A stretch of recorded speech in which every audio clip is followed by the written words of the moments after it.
Okay, I'll put the mic closer. So put it here. It's making the feel. I think I'm gonna put it here. Okay. Check, check, check. Let's see. Okay, check, check, check, check. Should be clear now. Okay. Uh, so good morning, good afternoon, or good night, Miss. Good evening, Miss March. So today I'll be explaining about my biblical studies summative, which is making a presentation about timeline of kings. I'm sorry if later on this video I keep coughing because right now I'm not feeling very well. Let's get started. So as we all know, there's three kings that I will be explaining today, which is Saul, David, and Jesus. So first, Saul as king. Saul became Israel's first king because he had qualities that matched what the people expected in a leader. He was tall, strong, and handsome, which made him stand out as someone who looked like a king. So here, it said that Samuel, uh, w- eh, sorry, it is said that here Saul was chosen as king because he was tall, strong, and handsome, which made him stand out as someone who looked like a king. Oh, not because uh, he was kind or people see him through the heart, but people look at him through the appearance first. Sorry.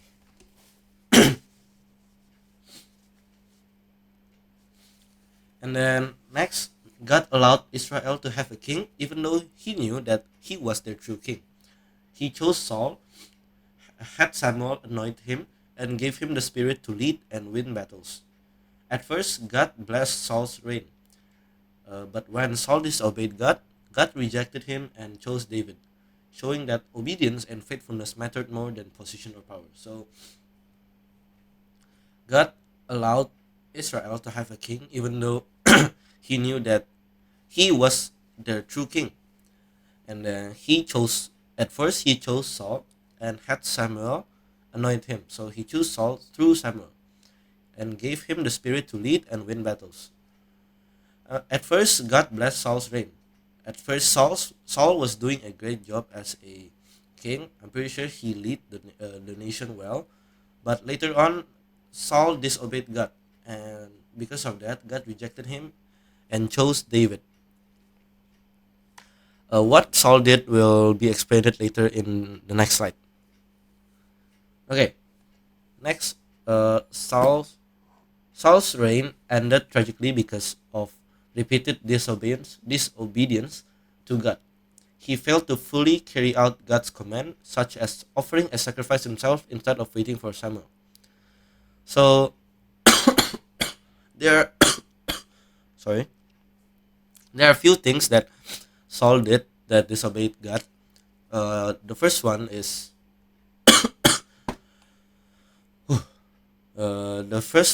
so there was a time where God asked, he commanded Saul to come to a nation called, I forgot what the nation called, Humalakites or something like that. I don't know, to punish their the peoples there. But once Saul, once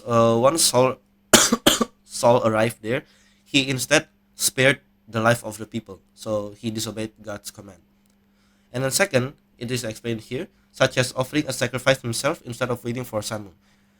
This means like that time, God acts through Samuel commanded Saul to come to the nation of Philistines at Mount Gilboa, where Samuel, right? Wait. Here it is explained because yeah, Samuel. Samuel asked him to wait for him because he will be offering a sacrifice to the king over in the Philistines. a sacrifice to God, but because the impatient Saul was impatient, he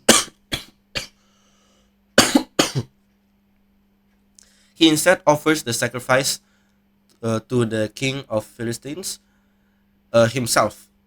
So just for your information, the people who could offer a sacrifice to a people is only prophets or priest or prophets, such as Samuel. Because Samuel was prophet, he was able and he could offer a sacrifice to the king of Philistines. But instead, Saul did it himself, even though he was only a king, not a prophet or a priest. And in his final battle against the Philistines at Mount Gilboa, Saul was badly wounded.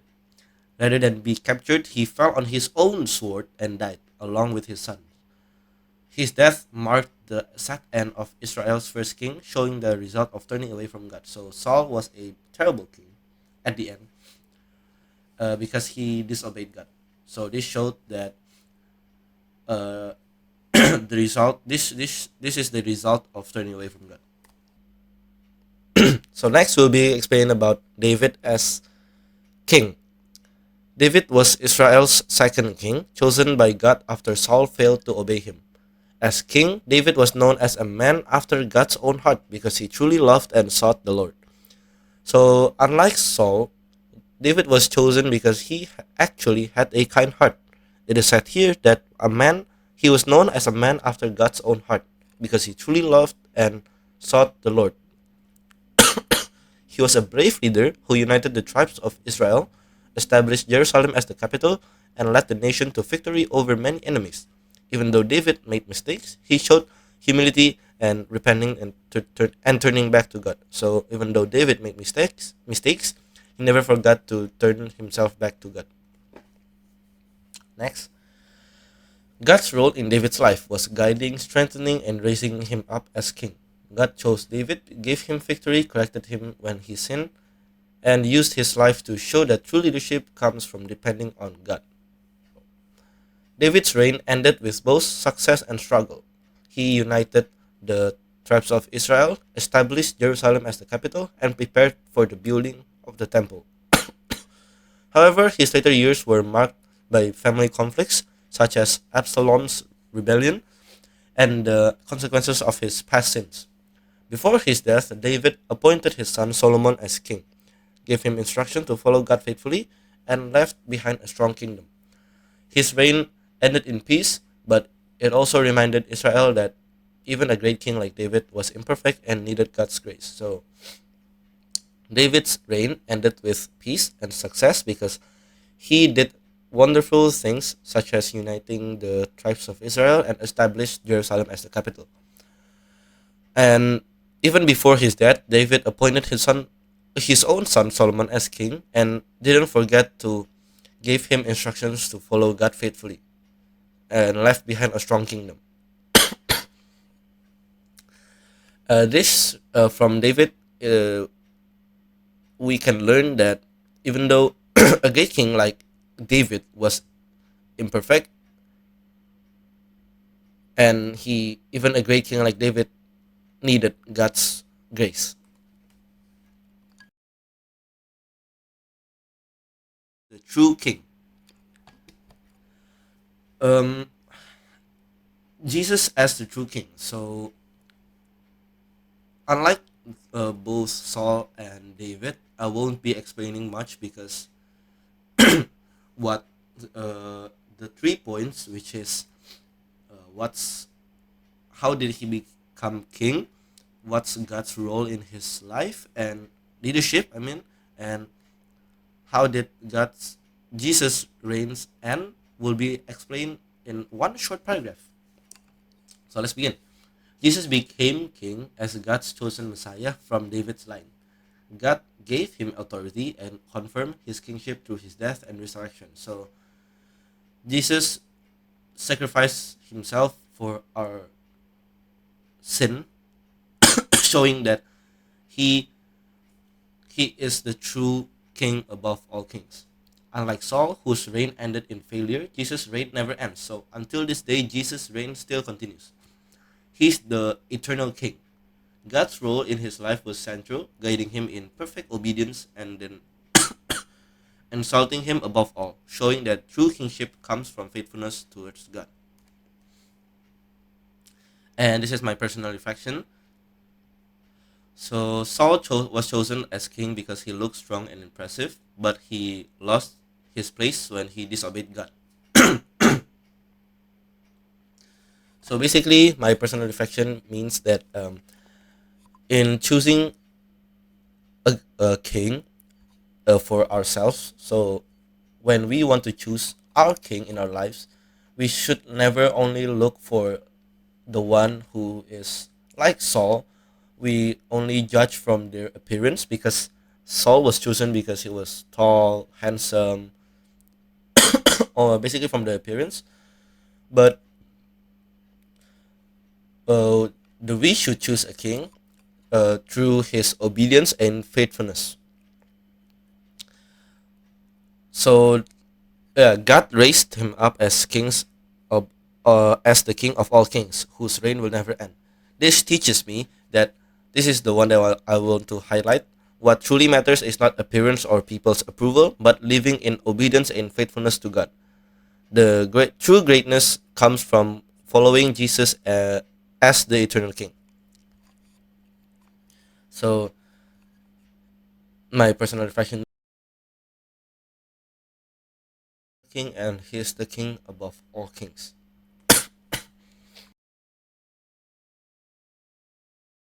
Biblical studies presentation.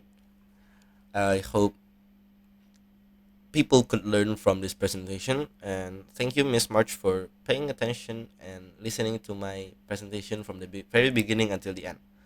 I'm sorry if there's a lot of patah-patah, like a misspoken words, because this is the only and first try that I'll take. This is basically like explaining to you in front. I do not want to repeat it for the second time. And yeah, that is it. I hope my sound is clearly heard, and thank you.